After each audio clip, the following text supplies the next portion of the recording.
They say money can't buy happiness, and science has shown this to be true in all cases except for one: when you give it away.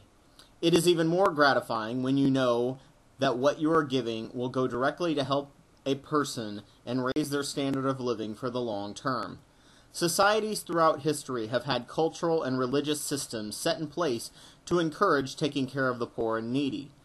One of the downsides of a person who quits their religion is that a lot of them reject all of it, including the systems that they have for giving. I myself had eliminated my tithing system after I quit going to church, and it began to bug me that I should do more. Giving is one of the only things that religion can pull moral superiority on us unbelievers, as data shows that they give much more than we do.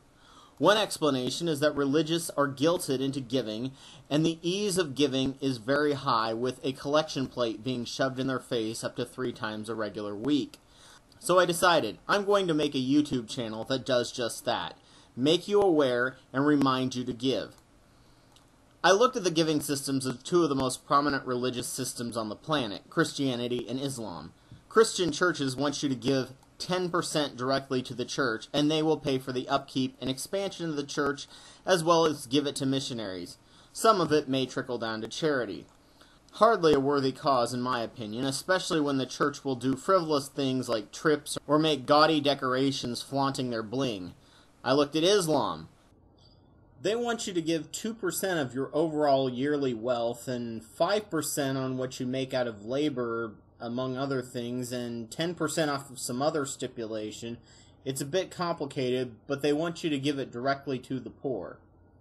How about we start getting ourselves into the habit of giving 2.5% and work our way up to a good atheist number, 6%, or 6.66%. 6% given directly to saving lives and people who need it. Sounds great to me. No middleman to lose it.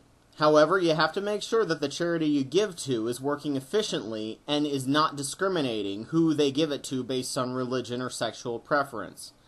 A passage in the Didache, an early church book that never made it into the Bible, wrote something I really like, and I paraphrase: "Let your gift sweat in your hands before you decide who has the most need of it." Well, to help you decide, I have decided to start this new channel, Secular Collection Plate, to help you in your decisions in where your donation should go. This channel only features charities that help impoverished persons regardless of religion or sexual identity.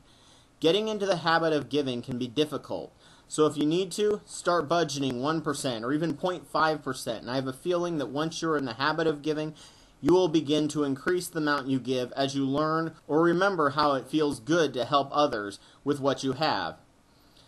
In Islam, even the destitute give 1/4 of their tithe, and Jesus said that the widow's mite was a greater gift than those of the rich. I plan to feature 2 secular charities each month, as I'm paid bi-monthly, or if you have a favorite charity, please make a video and send me the link, and I will upload it. It will save me a lot of time and energy. If we can all get into the habit and enjoyment of giving, we can change the world as well as prove to the religious that we care just as much about people as they do.